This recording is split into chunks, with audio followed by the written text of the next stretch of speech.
To start off, You always say recording out loud so that way you know you press the button, because the worst thing to do is do an interview and then forget to record it. We're recording. we're recording. All right, Okay. to start off, can you please say your name and spell it for us? Sure.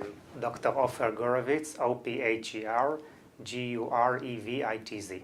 right. What is your job title?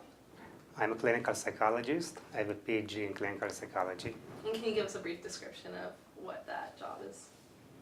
Well, I guess most of you know what psychologists are doing. As I mentioned before, I have a PhD in clinical psychology. I work mostly, I have a private practice in the center of Tel Aviv.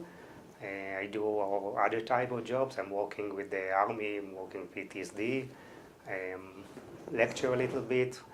But most of the work is actually private practice in Tel Aviv, where I see a variety of patients from the ages 16 and up, with variety of difficulties. That's pretty much it. And how did you decide to become this? Wow.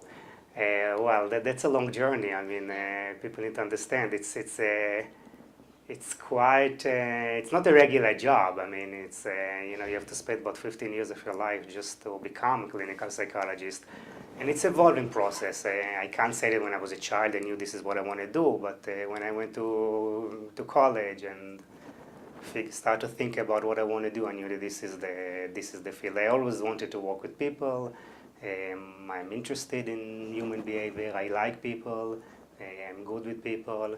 And as the time progressed, I figured out that this is what I want to do. As I said, it took me a while, like anybody else, but eventually we got there. Okay.